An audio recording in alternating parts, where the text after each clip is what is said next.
Topic B, function arguments. Now, Python is surprisingly flexible when it comes to handling function arguments. So in this part of the lesson, we're going to talk about 4 different concepts on this topic of function arguments. So first, I'm going to look at an example which is an illustration of required arguments. This is the normal way to write functions. So we have division, 2 parameters, first and second. So when you call division, first gets assigned. You have the first assignment where the value of the first is 10, value of the second is 2. You do first over second, 10 divided by 2, 5. Now, you can also do something like this. You can use the keywords of first and second in the function call. So these are called keyword arguments. So you can say first equals 10, second equals 2, and this is exactly the same result, 5.0, 5.0. One thing you should know is that if you actually get the keywords right, then the order is totally redundant. So if you get your keyword argument correct, watch what happens. So just as an example, we reversed second and first. So if we reverse this and you called it in a normal way, 10, 2, you would get basically 0.2, the wrong answer. But if you specified first and second, now even though the first argument here is second, if you actually specify the keyword, it will be assigned to the first, and then 2 will be assigned to the second, and you're going to get the correct answer. So just so you know, if you're specifying the keywords inside the function arguments when you're calling the functions, then there's going to be no confusion about the order. So let's say there's a function to calculate the area. You know the area is base times height, but maybe you enter those in the wrong order, or you're worried about entering them in the wrong order. Well, just use the keywords and Python will sort the rest out, just like the example right here. So you've also got the option of creating default arguments. Now, default arguments are, let's say you have a value that you do not have to enter. So for example, we've used the split function when it came to strings, and we've seen how that works. So when we use a split function, it splits on the space. Now that is an example of a default argument. The default there is space. You can split on a full stop, you can split on the letter A, but you have essentially got a default argument. So here we do division, where if you just enter one value, you will divide by 2. So 10 divided by 5 is 2, but if you just enter 50, by default, it's going to divide by 2. Now there is one more concept that's pretty fantastic, and that is handling a variable number of arguments. So this is an example of a function that's addition that can take any number of arguments. So you can take, you can put one number, and it will create like an iterable of all your arguments. So you need to use this star args, and then all your arguments are going to be like, so essentially like a list or a range. And you're going to use a for loop here. So for I in args, total plus equals I. So this one is going to add them all up. So star args is essentially going to take all your arguments, make them into an iterable, and then you can have a function that has as many arguments as you want, which really is really flexible and fantastic. So let's see some examples of all of these 4 concepts, namely the default arguments, the variable number of arguments, and the keyword arguments.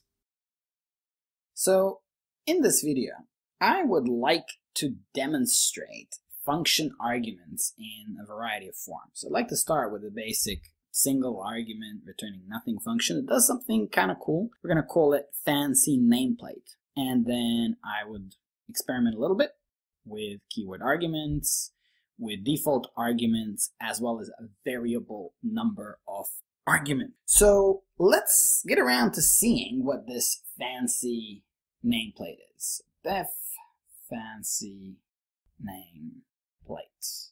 So we're going to take one parameter that's going to be the name, and we're going to print something like this. So there's going to be a line of hashtags, and I think that's It'll be about long enough. So this will be the first. This will be the last line. Actually, I can copy this 4 times. But in the middle, we can just have dashes.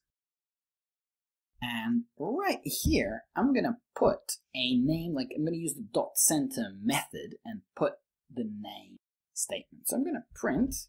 This is gonna be a bit tricky. So we want those double hashtags at the start. We want them at the end. But in between, right here, we want to put name.center. And I don't know how many spaces, so I'm just going to experiment. I'll say 20.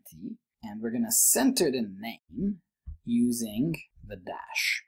So, yeah, let's test this out. It's a long function name, but it's descriptive. Fancy nameplate. There you go. And we're going to use my name for once.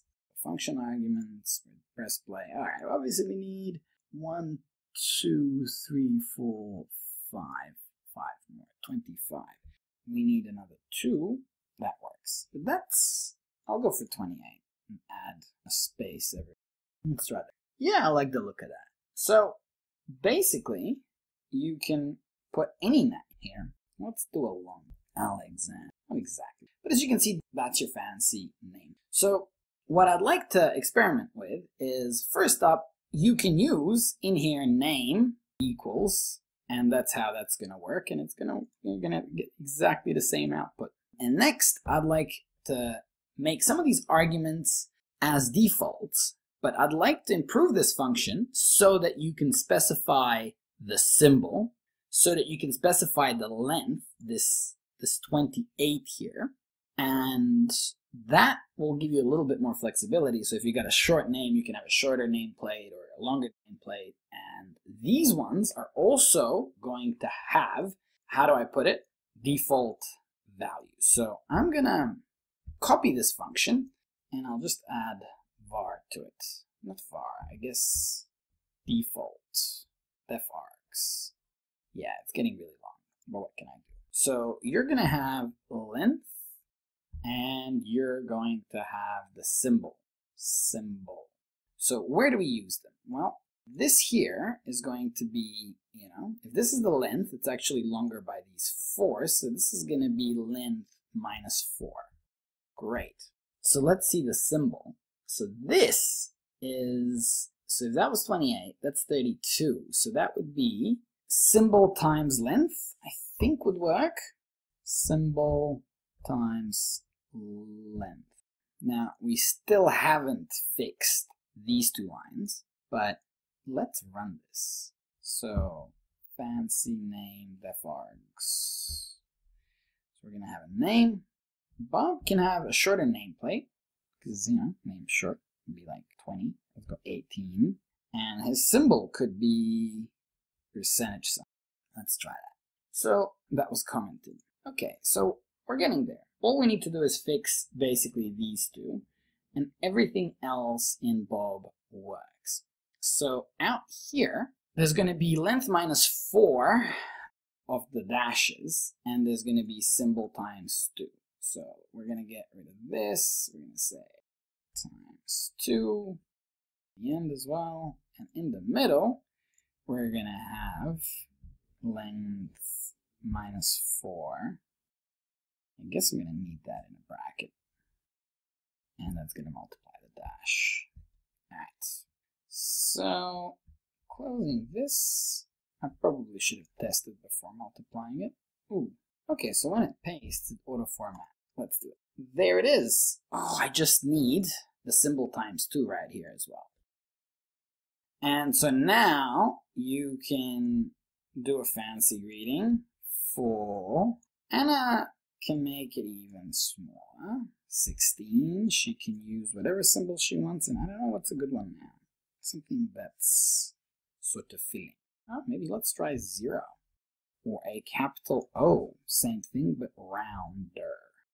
Now, just to play around with it, you can actually pick your own sort of filler symbol and make your own plate. But what I want to do now is turn a couple of these into default arguments. lengths. So let's say the user does not specify length. So let's say Anna here is not going to specify length, and Anna won't specify the fill-in symbol. She'll just write that. Well, we still want this function to work. And the way we can make that happen is just set length to equal to something. And I'm just going to put default length is 26. And the default symbol is, let's make it something that they would want to change. Percentage, and yeah, let's go for the end. So when you run Anna, this is what's going to happen. Basically, the length will be set to 26 by default. So she can actually just choose her own length, 12. I'm getting smaller here. And that will work with one argument. It'll also work with another one for the symbol. So I really like it. Let's try 8. It's nice and symmetric. And the reason why you want to specify length is if your name has got an even versus odd number, you'd kind of want these to be equal on either side. There you go. We have just written 2 functions, and we've demonstrated normal arguments, sort of keyword arguments with that. Default arguments, we haven't yet demonstrated multiple arguments. So that should be pretty easy. Check this out. Fancy nameplate. In fact, I'm just going to change the very first function to have the capacity to do multiple arguments. I'm going to say names, and I'll put star there. And here, I will just iterate for name in names. Now, what you're going to notice is that this function is going to work just the same. Fancy nameplate, because we have names. So if we just call it with Sanyan, you cannot use keywords for the multiple name one. This is going to work just fine. But we can add people, you, the viewer. So there you go. You got your own nameplate.